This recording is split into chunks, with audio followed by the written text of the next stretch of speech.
Habilidade 25. Caracterizar materiais ou substâncias, identificando etapas, rendimentos ou implicações biológicas, sociais, econômicas ou ambientais de sua obtenção ou produção. Na Roma Antiga, este deus tinha um lado mais sombrio. Este outro Saturno é um espírito frio, taciturno e vagaroso, inclinado a ataques irracionais de ódio. Cometeu um ato de violência inominável contra seu pai e devorou seus próprios filhos. De todos os planetas visíveis a olho nu dos antigos, Saturno é o mais lento, o que poderia explicar por que é batizado em honra do deus do chumbo. Entretanto, não há como negar que os aspectos mais negativos da personalidade de Saturno refletem o milenar conhecimento dos sintomas de envenenamento por chumbo. Os romanos são engraçados. Embora já soubessem que o contato com o chumbo certamente envenenaria as pessoas, deixando-as estéreis e enlouquecendo-as, qual foi o metal usado para fazer os canos que carregavam a água por seus lendários aquedutos? Vou dar uma dica. O termo plumbing vem do latim para chumbo, plumbum. Qual foi o metal usado para revestir seus famosos banhos? E como adoçavam seus vinhos quando estavam muito amargos? O que usavam para revestir seus barris e panelas? Há alguns historiadores que acreditam que o uso difundido de chumbo foi uma das causas principais do declínio e queda do Império Romano. Por que continuavam usando chumbo, mesmo depois de saberem que era tóxico? Por que o chumbo é tão venenoso para nós? Porque quando entra no nosso corpo, o chumbo imita outros metais, como zinco e ferro, aqueles de que nossas células precisam para crescer e florescer.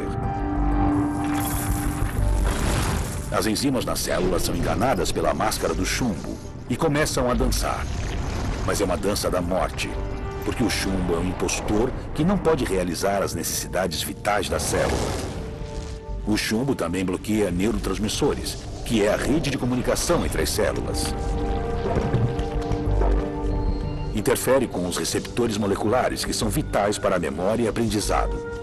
É especialmente danoso para as crianças. Mas o envenenamento por chumbo não poupa ninguém. Vendo esses momentos da história, você consegue entender a importância de sabermos identificar as implicações biológicas, sociais, econômicas e ambientais que existem quando retiramos ou produzimos materiais e substâncias? Para ajudar a pensar sobre o assunto, é legal lembrar que a obtenção ou produção de materiais e substâncias, tais como minérios, petróleo, metais, sal de cozinha, óleos vegetais, gás natural, água potável, medicamentos, tecidos, entre tantos outros, é extremamente importante para a manutenção da vida e das sociedades.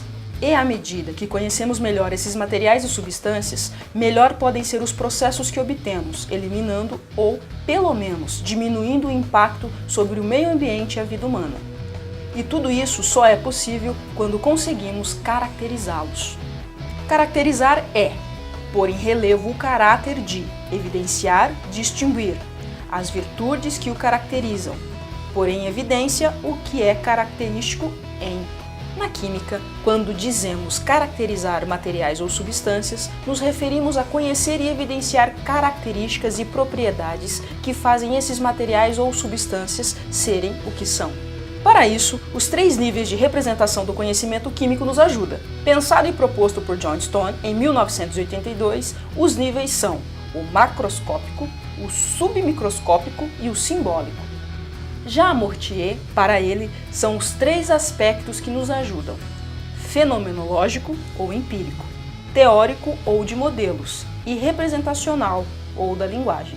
Com o exemplo da história do benzeno, fica mais clara toda essa ideia. Olha só, em 1825, Michael Faraday isolou pela primeira vez o benzeno, que é inegavelmente um marco na história da química. Uma substância líquida à temperatura ambiente, incolor, volátil, inflamável, immiscível em água, atualmente usada como matéria-prima em vários produtos que usamos diariamente, como plástico, tintas, cosméticos, tecidos e medicamentos. Nesta preparação, Faraday, famoso pelos seus estudos sobre eletromagnetismo, realizou a pirólise de óleo de baleia, que produzia gás de iluminação, acetileno, que após ser submetido a forte compressão, originava o benzeno. Pouco tempo depois, 1845, Mansfield, trabalhando sob orientação de Hoffman, também isolou o benzeno a partir do alcatrão de hulha, procedimento que mais tarde foi otimizado e possibilitou a primeira produção industrial de benzeno. Nesta época, as ideias relacionadas à estrutura dessa substância foram sendo aprimoradas a partir da fórmula carbono 6, hidrogênio 6, que já era conhecida. No entanto, havia ainda muitas dúvidas sobre a estrutura molecular do benzeno. Foi Kekulé, em 1865, que, ao propor uma estrutura de forma de anel hexagonal e, em 1872, ao introduzir a ideia de oscilação ou ressonância entre duas estruturas limites, contribuiu de forma decisiva para a compreensão do problema. É graças a essa caracterização que, hoje em dia, é possível prever implicações ambientais, sociais e para a saúde humana na obtenção e uso do benzeno. Agora, para dar um exemplo de aplicação dessa ideia, dá uma olhada na explicação que o professor Jonathan fez de uma questão do Enem. Olá, como estão? Estamos aqui para resolver uma questão de química orgânica que foi cobrada na prova do Enem de 2012 e que está relacionada com a habilidade H25, anteriormente citada. O benzeno é um hidrocarboneto aromático presente no petróleo, no carvão e em condensados de gás natural. Seus metabólitos são altamente tóxicos e se depositam na medula óssea e nos tecidos gordurosos. O limite de exposição pode causar anemia, câncer, leucemia e distúrbios do comportamento. Em termos de reatividade química, quando um eletrófilo se liga ao benzeno, ocorre a formação de um intermediário, o carbocátion. Por fim, ocorre a adição ou substituição eletrofílica. Com base no texto e no gráfico do progresso da reação apresentada, as estruturas químicas encontradas em 1, 2 e 3 são respectivamente. Observando atentamente as alternativas, vamos à resolução. Nesta questão, devemos compreender um pouco sobre mecanismos de reações em compostos aromáticos, bem como a estabilidade dos produtos envolvidos nesses processos. Como toda reação química, estaremos tratando de quebras e formações de novas ligações. Analisando o gráfico fornecido, é possível notar que o produto 2 possui maior energia livre, o que indica que o mesmo é menos estável. Já o produto 3 é o mais estável na reação, já que possui menor energia livre. Deve-se então, partindo da reação entre benzeno e bromo com o catalisador apropriado, indicar a formação de 3 estruturas. 1. O carbocátion, 2. O produto menos estável e 3. O produto mais estável. Formação do carbocátion. A reação apresentada na questão trata-se de uma halogenação de benzeno, feita na presença de um catalisador que é um ácido de Lewis, ou seja, espécie que possui baixa densidade eletrônica. Os catalisadores tipicamente usados são sais de ferro 3 ou alumínio, onde o ânion do sal é o mesmo halogênio que está reagindo com o benzeno. Logo, como a nossa reação é feita entre benzeno e bromo, nosso catalisador será brometo férrico. Os passos para a formação do carbocátion serão apresentados a seguir. Passo 1.1. Ocorre o ataque de um par de elétrons do átomo de bromo em cor preta no átomo de ferro, já que este metal é uma região de baixa densidade eletrônica. Forma-se um composto de coordenação. Passo 1.2. O átomo de bromo polarizado, ou seja, positivo, atrai o par de elétrons da ligação bromo-bromo, tornando o átomo de bromo colorido em azul deficiente em elétrons.